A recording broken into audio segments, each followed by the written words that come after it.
Hi, my name's Asim and I'm here today to give you tips on how to purchase property from auctions, what to look for and what you should and should not do when purchasing a property in an auction. From my experiences of buying many properties from auction, I can tell you that no two transactions are the same. Make sure you definitely do is look at the legal pack. If you are unsure of anything, give it to a solicitor and let him or her have a look through the legal pack and advise you on any potential issues you may face if you are the legal owner of that property. The legal packs give a lot of information. Generally, it will include things like a land survey, floor plans, title deeds, previous owners, any planning consents. For example, anything like a mining report, ground surveys, water reports. They should all be part of a legal pack. If you're not aware of what a legal pack looks like, you would best bet is to give it to a solicitor who knows what they're looking for, who's going to need that legal pack to complete your purchase. That is one of the most crucial parts of purchasing from the auction. Prior to anything to do with looking at properties or anything like that nature, you need to have your finances ready. If you're going to be a full cash buyer, you don't need a broker. If you're not looking to refinance the property, you do not need a broker. But like me, if you are interested in using minimal amounts of money from your own personal savings or cash flow, you would then need a broker that will allow you to either do multiple purchases at the same time or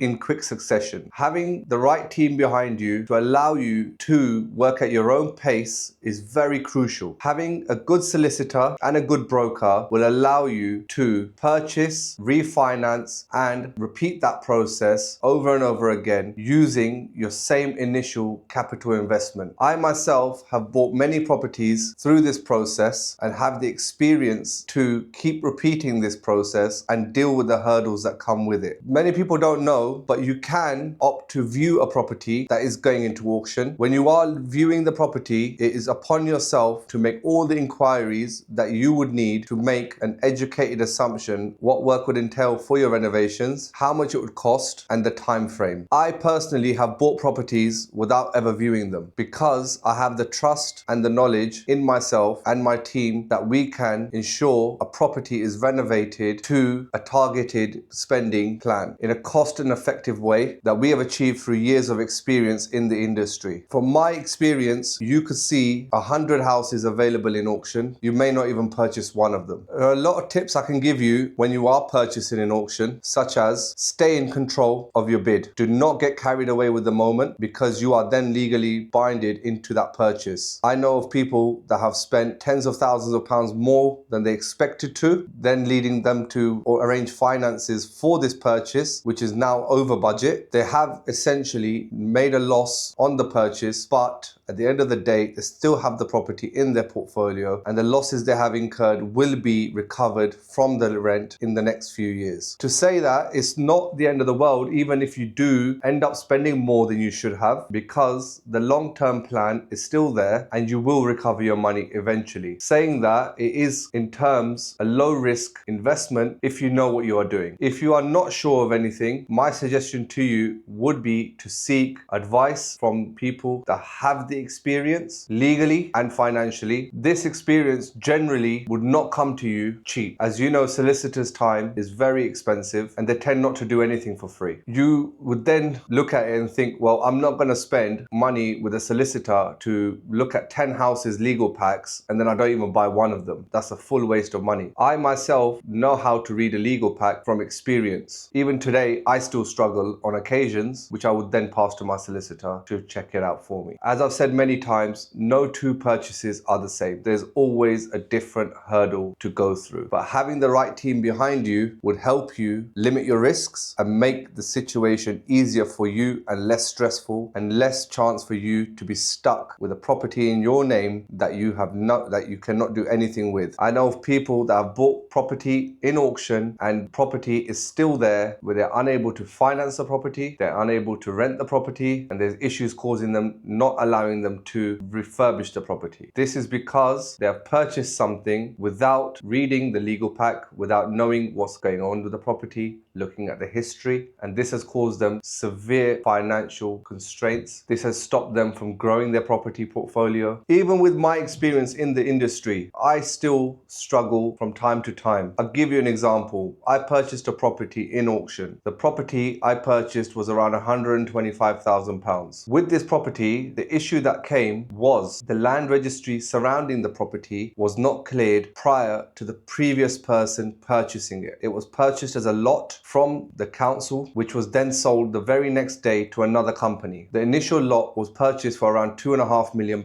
The next day it was sold for £1 million, creating a downfall of £1.5 million. When every lender who wanted to refinance that property saw this, they straight away put their hands up and said, we're not financing this property because of this land registry issue. Now, as I've said before, I can get my properties usually have their land registry done in 3.5 to 6 months on average. This property took me 11 months to have the land registry done. Bearing in mind, once your land registry is complete, any mortgage company would then take around 4 to 6 weeks to refinance that property, working alongside your solicitors and your broker. During this period, we had a 12-month bridging loan on this property, which was coming to an end. We had literally less than 2 weeks to go. But using my contacts, I managed to get the mortgage company to release the funds to clear the bridging loan on that property and have it refinanced just within time of that 1-year deadline, to save me incurring costs and penalties from the bridging loan company that would have definitely made the project not turn a profit and caused me more issues.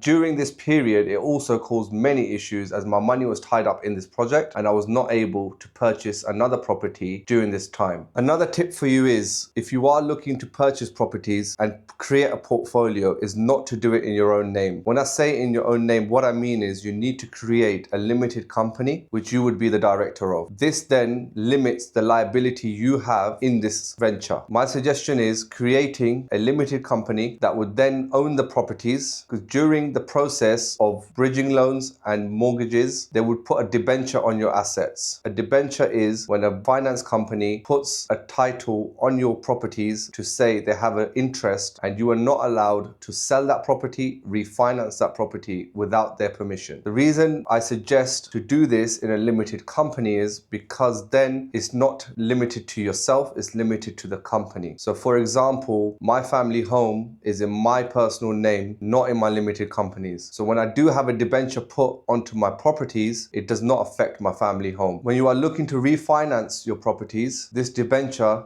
does cause issues. Hence why I suggest you make sure you do this in a limited company. Very simple. Any qualified accountant can help you with this and set this up for you. All this information I can give to you is from my personal experiences. I am not a regulated financial advisor, but I can only speak from my experiences. Generally speaking, brokers would give you this information once you are through the process. If you are still at the figuring it out stage and you would like some assistance, scroll down, book a call with me, and let me see how I can help you achieve your goals. Invest in property, invest in your future. If you have goals you want to achieve, you must work towards them. Financial freedom is one brick away. I'm going to leave you with a motivational quote today. Your financial freedom is just a brick away.